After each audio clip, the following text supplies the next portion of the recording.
Are you all sitting comfortable 2 square on your body? Then I'll begin.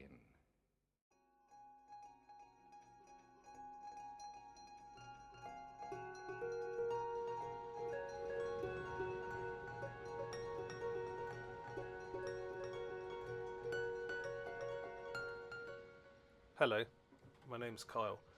I was thinking about how to start this, trying to think of ways I could be different and exciting, and in the end I thought, there's no point.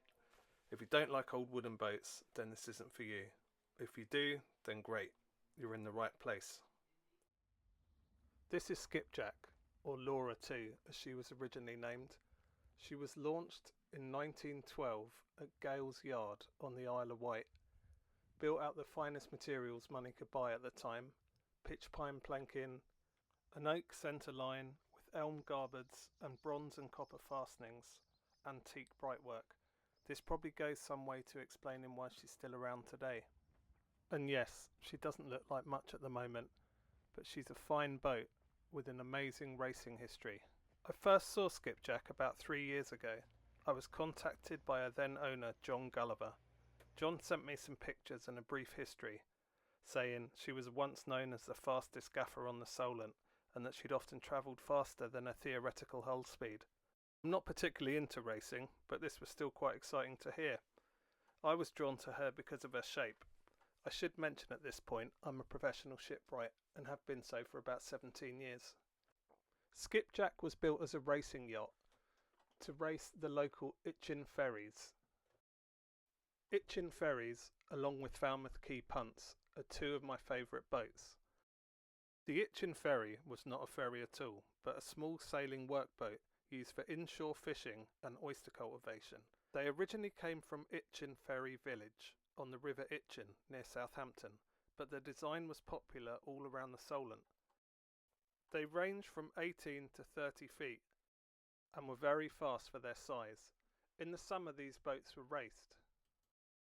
The original owner of Skipjack, a Mr. Bruce Atke, was a co-owner of Pascal Atke, a successful chandlery in Cowes that is still open today. The fact that she was built as a yacht and not a working boat was irrelevant to me. When I first went to take a look at her at the Elephant Boatyard on a cold and wet winter's day, I was first struck by her beautiful shape and then by her forlorn state. I climbed a ladder and was delighted to find a flush deck and then a teak coaming surrounding a vast and deep cockpit. I stepped down into the cockpit, nearly tripping over the engine, and made my way into the cabin. These pictures were taken on a sunny day, but when I first looked at Skipjack, it was very wet and dark down here, but it still had a certain coziness to it. I didn't take the boat on at the time because I thought that she was just too far gone, or at least too far gone for me to afford to restore. I figured I couldn't afford to pay for the yard fees for the year or two it would take me to restore her. Then there was buying all the materials and then trying to find the time in between other jobs to actually do the work. So I said no to John. We kept in contact and he'd send me a text or an email every year, ask if I knew anyone wanting to take her on, and the answer was always no. Then about 9 months ago, he sent me an email saying that the yard had put the fees up 50% and then they wanted $3,000 to break the boat up. So I said what I would do. It's not much of an offer, but the best I could offer him was if he was to pay to transport the boat from Elephant Boatyard to me in Cornwall, then I'd take her on, try and find someone like a client to restore her ideally, and they'd pay me. And if I couldn't find anyone in 6 months, I'd break her up, I wouldn't charge him, and I'd recycle as much of her as I could, all the bronze work and the keel and some of the wood. I already knew she needed a new stem, stern post, some repairs to the deck. Her engine is no good. She needs new sails. But when she turned up, she initially looked in a worse state than I remember her. So I set about giving her a survey. I got on board, hoovered her up, and started looking at all the bottoms of the frames. About half the frames are rotten where they went into a pocket in the keel, so they'd have to be dealt with.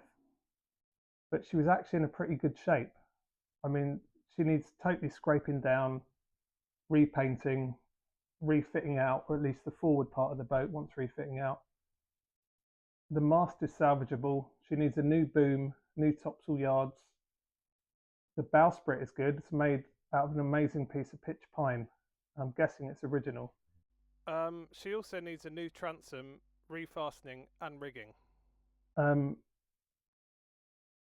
So I've decided to take her on. I talked to my wife and she was very supportive about it and even offered her help with painting and scraping. The plan is to move her next to my workshop where I've got a bit of space, build a roof over her, get all of the paint off her planks, see what's going on, see if they can be salvaged, and restore her. I'm doing this YouTube video for two reasons. One, in the hope that it might inspire some of you to rebuild an old wooden boat, or at least save an old wooden boat. And secondly, that I can use any funds I receive towards the restoration. She's going to need a new engine, or at least a reconditioned engine, and some sails. This is Robin from RMS Boat Transport. I cannot recommend him enough. Helpful and reasonably priced, he made getting Skipjack into this tight space really easy. Now she's next to the workshop, I just need to build a roof over her and then I can start work. Hello again. I just wanted to say thank you for watching.